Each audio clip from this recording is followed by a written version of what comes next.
coffee cake with a cookie remake. It's comfortable, it's cozy, and it's the perfect sweet to pair with a piping cup of cocoa. I'm joined by the face and heart behind the salted sweets, Brooke Homec. It's great to have you. Thank you. In our Studio 5 here. kitchen. Coffee cake cookies? Yes. Delicious sounding, delicious to taste, I'm sure. So good. So buttery, cinnamon, sweet. Yes. They just like melt in your mouth. Now you say you still get questions. Some people think that coffee cake, or in this case, coffee cookies, has actual coffee in it. Not true. No, there is no coffee. I mean, I get it. The name coffee makes you think there's coffee in them. No coffee. It was like originally called that because back in the day, people would go to coffee shops.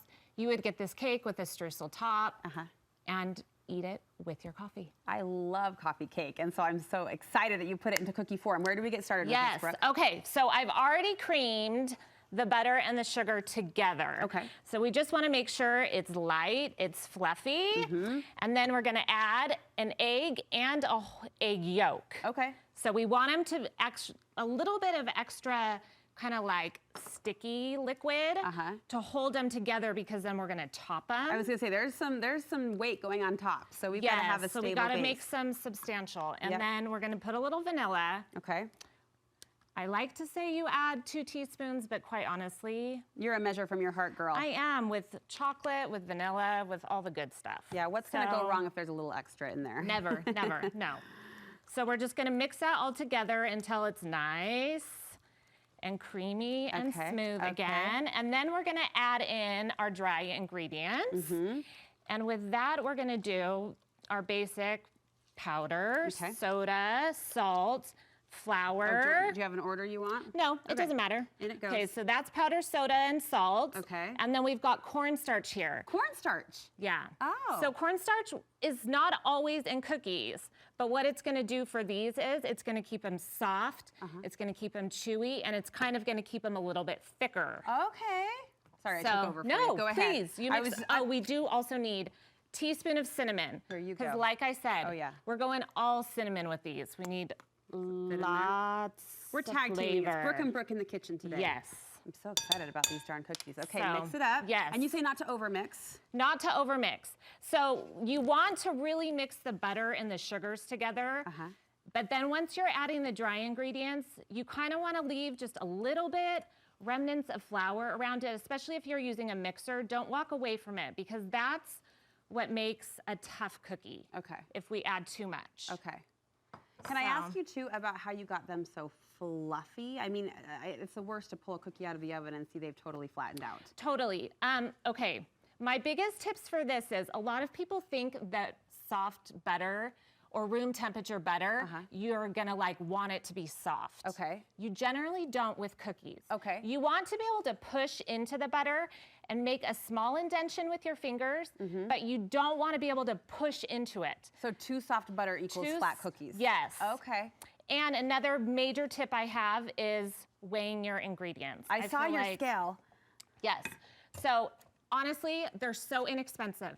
You can get one on like Amazon for like $10, $12. You just put the bowl on here, you add everything. It makes it better because you don't have to use measuring cups. It's a way easier cleanup, and it just makes it so that we know how much flour we're putting in. Because a cup of flour to you might be a cup and a half of flour to me. And most recipes, I feel like these days, are coming with both, like the weight and the measurements. So like on my blog, you can press a button and push metric, and it will give you the actual grams. To convert it. Okay, but you feel like it affects the quality and the texture of the cookie. It does, because over flouring your cookie is gonna make it super, super thick. Not enough flour is gonna make it too thin. So it matters. So it matters. does. Okay, you've put 6 cookies to a sheet, so they're a little bigger sized, right? Yes. So we're gonna scoop the dough. And I always like to, that's a little dry still, but I always like to push mine in afterward, and then I actually go around the outside of it. For a nice clean shape? Yeah, I just like to make sure that it's gonna be nice and clean. So that edge is why you clean off the edge. So then we're gonna do that. Okay. And then, well, let's make the creme topping really quick. Okay, sure. So what we would do is we're gonna do brown sugar. Okay. Flour, Cookies are good, but cookies with toppings. Now that's when you know things are getting really good. Some cinnamon. And then we're gonna do soft butter. Okay, so this is where we want it like totally soft. Okay. Because we need this to be able to really blend together. Okay. And then I just like to use a fork, and you're just gonna sit and mess with it. And it's gonna take a little bit of time, but then eventually it'll start to be that crumble that we want. we're going to get And this goes on the dough pre-bake? Yes. Okay. So then you want it to be able, you don't want it too wet, because if it's too wet, it's just gonna weigh it down. It's gonna make the cookies too oily.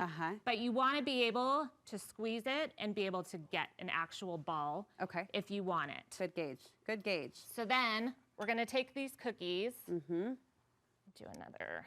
I like that you made them big too. That's how we want them. Honestly, more cookie for me. I know, and bigger is pretty much always better in a cookie form because these are not crispy edge, chewy center, but like if you're making a chocolate chip cookie or something like that, you really want that like crispy edge, but you want to hold the chewy center. You can't get that if you make a small cookie. Too small. The ratio just isn't right. Okay. But these we need big because we need the substantial base to hold it. This crumble. So then what you're gonna do is you can take the back of your cookie scoop, you can take a 1 teaspoon measuring spoon, and then you're just gonna push it in there. Does not have to be perfect. Okay. That one was still not quite mixed all the way. That one's having a moment. Yeah, but. Getcha, yeah. So, you know, we don't need it to be perfect. Right. We're gonna fill it with the top or inside. And then bake these up. Yes. I saw the glaze. So we're doing that. Standing ready. So once they come out of the oven. And then once they come out of the oven, they're gonna be like this. But sometimes they're not a perfect circle.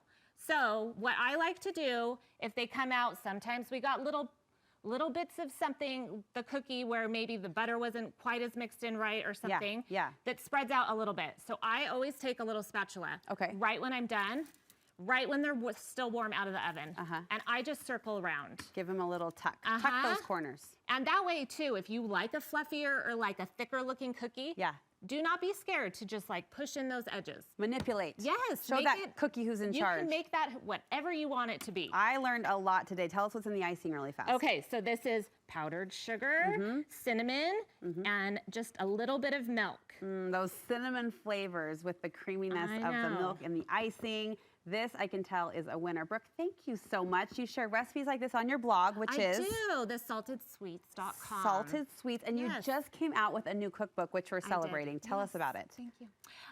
So this is my first cookbook. I did it myself. Congratulations. It is 44 recipes because I turned 44 this year. Oh, I love that. And it's cookies, cakes, bars, breads, small batch, and a little bit of a healthiest. Where do we get this? So this you can also get on my website, thesaltedsweets.com. I love that you did a spiral because that's so practical in the kitchen, isn't it, just to throw it open? Honestly, you just need to be able to hold it there and look inside. Okay, thank you so much. Thanks for having me. Today's recipe on our website for you with a link over to Brooke so you can get more information on her cookbook and other recipes she has waiting for you there. Great job. Thanks.